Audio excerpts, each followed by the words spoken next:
बिस्मिल्लाहिर्रहमानिर्रहीम, अस्सलाम वालेकुम। इस वीडियो में हम आपको नवाज शरीफ की 4 क्लासिकल बोंगियों पर और धुलाई होने पर ये ऐसा लगता है मियां साहब ने को अपने गराज में कोई ग्वाल मंडी से नट बोल्ट लाके कोई एटम बम बना लिया है जिसका मैं टीवी पे बैठ के टेंट कराऊंगा अगर मेरी बात गलत है। खावर मानेका की फौश जुबान पर वकील का एक्शन।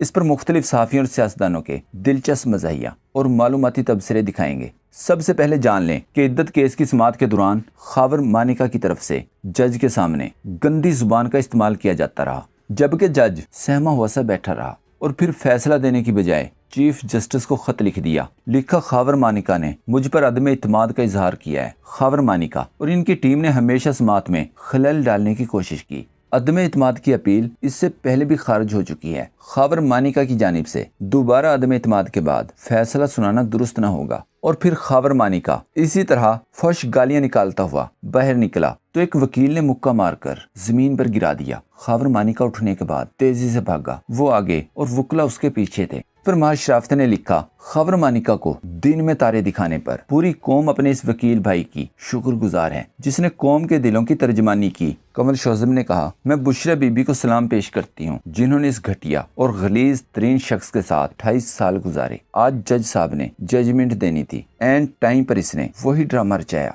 एक सोशल मीडिया सार्फ ने लिखा, खावर मानिका और उस खुसरे में कोई फर्क नहीं जो थाने जाकर अपने कपड़े फाड़कर नंगा होकर ब्लैकमेल करता है। और अब नवाज शरीफ की 4 बोंगियों पर दिलचस्प मज़ाहिया तबसरे देखें। पहली बोंगी किसी मुशीर की लिखी हुई तकरीर पढ़ते हुए अपनी रही सही साख का कुबाड़ा करते हुए कहा, मेरी हुकूमत गिराई गई। मुबश्शिर लुकमान को सबसे सच्चा सहाफ़ी करार देते हुए कहा, मेरा गवाह मुबश्शिर लुकमान है। इस पर होने वाले तबसरे देखें। अफजल खान शेरवानी ने लिखा, मज़ाहिया फिल्मी अदाकार रंगीला के नाकाम शागिर्द। नवाज शरीफ का कैरियर रेलवे के कुली से शुरू होकर वजीर आजम से होता हुआ सरवर पैलेस और एवन फील्ड पड़ाव के बाद रायविंड महल में इख्तिताम पजीर हो गया। पाकिस्तान के सबसे सच्चे सहाफ़ी मुबश्शिर लुकमान ने टिंड करवाने का ऐलान किया था। आप 1980 में रेलवे में बतौर कुलिया भर्ती हुए थे। मैं टीवी पे बैठ के टेंट कराऊंगा अगर मेरी बात गलत है। तारक मतीन ने एक क्लिप शेयर करते हुए लिखा, मियां साहब मुबश्शिर लुकमान की ये वाली बात भी माननी है। Do you still think he is corrupt? No I don't, I believe it.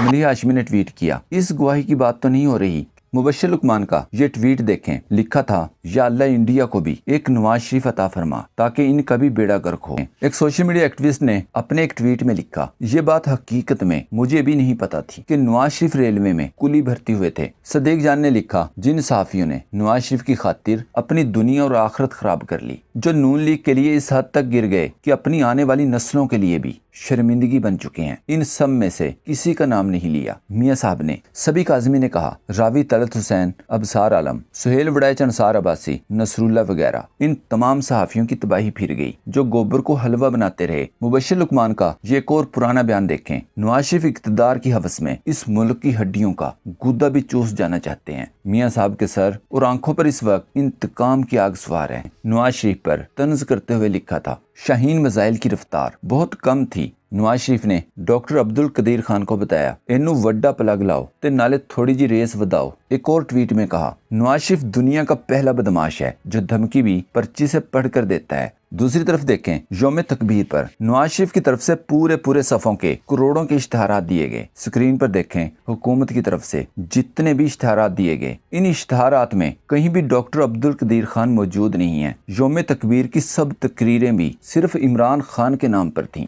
Kashif Abbasi को सुने, कहा, ऐसा लगता है कि मियां साहब ने एटम बम अपने गिराज में बनाया है।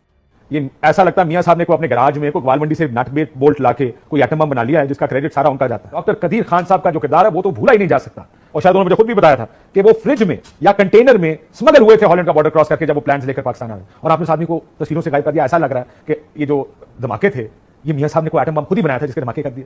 इरशाद भट्टी ने लिखा, इन इश्तिहारात से तो यूं लगता है जैसे भुट्टो फैक्ट्री में नवाज शरीफ शहबाज शरीफ दोनों भाइयों ने मिलकर एटम बम बनाया, फिर चागी पहाड़ों में दोनों भाइयों ने सुरंग खोदी, फिर दोनों भाई बम को ट्रक पर लाद कर चागी ले गए और फिर वहां एक भाई ने बम फिक्स किया जबकि दूसरे भाई ने बटन दबाकर धमाके कर दिए। यौम तकबीर पर 26 साल बाद छुट्टी करने पर सद्दीक जान ने लिखा, कल भी इमरान खान के अहम केसेस हैं। शहबाज शरीफ को चाहिए कि चेक कर लें, अगर किसी बड़ी शख्सियत के पोते या नवासे के खतने हैं तो इस सिलसिले में मुल्क भर में छुट्टी की जा सकती है। इमरान रियाज खान ने ट्वीट किया, अगर यौम तकबीर पर भी हुकूमत के वज़रा नरेंद्र मोदी की बजाय इमरान खान को निशाना बना रहे हैं तो समझ जाएं कि इमरान खान किस हद तक इनके असाब पर सवार हैं। स्क्रीन पर देखें, मलिह हाशमी ने PMLN के ऑफिशियल चैनल का लाइव स्ट्रीमिंग का स्क्रीनशॉट शेयर करते हुए लिखा, अवाम को यौम तकबीर पर खास तौर पर छुट्टी दी गई, लेकिन मियां साहब को 100 लोगों ने भी नहीं सुना, न देखना पसंद किया। तकरीबन यही शरह इलेक्शन में वोट की भी रही थी। पूरी दुनिया के नून लीग सपोर्टर्स मिलाकर अगर सिर्फ 88 ही मियां साहब को सुनने में दिलचस्पी रखते हैं तो यहीं से मकबूलियत का अंदाजा लगा लें। इस पर एक सार्फ ने लिखा, मरियम के हिसाब के मुताबिक इसे कहते हैं 88% मकबूलियत। नवाज शरीफ ने कहा, जश्न मनाएं कि साकिब निसार का फैसला रद्दी की टोकरी में फेंक दिया गया। इस पर इरशाद भट्टी ने जवाब दिया, जश्न मनाएं, डील करके जेल से लंदन चला गया। जश्न मनाएं, मैं डील करके वापस पाकिस्तान आया। डील के तहत मेरी सजाएं ताहयात नाहली, सब कुछ खत्म हो गया। जश्न मनाएं, हमने 8 फरवरी इलेक्शन हार कर भी हुकूमत बना ली। जश्न मनाएं, मैं खुद हारा हुआ मगर असेंबली में बैठा हूँ। जश्न मनाएं, मेरे दोनों बेटों शहबाज एंड फैमिली, इसहाक डार समेत सबके करप्शन केसेस खत्म। जश्न मनाएं, मैंने अपनी बेटी को वजीर आला बनवा लिया। और जश्न मनाएं, आज भी किसी को नहीं मालूम कि एवन फील्ड फ्लैट्स मेरे हैं, हसन नवाज के हैं या हुसैन नवाज के। जश्न मनाएं और गाएं, लुटो फुटो फिर फुटो। चीफ मिनिस्ट्री तक भी फॉर्म 47 पर शर्मनाक तरीके से जीतने वाली मरियम के पापा ने कहा, मरियम नवाज हर इम्तहान में पूरी उतरी है। इस पर मलिह हाशमी ने लिखा, मसलन कोई 1-2 मिसाल मिल जाए तो समझने में आसानी हो। हसन मशहदी ने लिखा, 800 का सूट और 3.25 करोड़ में गाड़ी की ताजीन और आराइश का इम्तहान। वैसे ये कारनामा कोई कम तो नहीं कि तोशा खाना से 6 लाख की मर्सिडीज गाड़ी लेने वाली ने मर्सिडीज गाड़ी में सरकारी पैसे से 3.25 करोड़ के टायर डलवाए। इस पर एक सार्फ ने मरियम के लाखों रुपए के जूतों की तस्वीर शेयर करते हुए लिखा, ये तो वही हिसाब है जो इस तस्वीर में है कि गाड़ी 6 लाख की तोशा खाना से और टायर 2 करोड़ के। याद रहे चीफ जस्टिस ने कहा था, ये बिला मुकाबला मुंतखब होना, इलेक्टेड नहीं होता। ये क्या कि पूरी पार्टी मजबूर हो सिर्फ एक ही शख्स को वोट देने पर। और अब नवाज शरीफ को भी बिला मुकाबला मुंतखब कर लिया गया। तो इस पर काजी के बयान को लेकर दिलचस्प तबसरे होते रहे। PTI ऑफिशियल का ये ट्वीट देखें, लिखा गया, जाती अमरा के ठग ने अपने दरबारियों से बिला मुकाबला मुंतखब होकर चीफ जस्टिस और चीफ इलेक्शन कमिश्नर को इम्तहान में डाल दिया है। भगोड़े के बिला मुकाबला इंतखाब के बाद शारह दस्तूर पर अंधों, बहरों और गूंगों का मार्च पास्ट जारी है।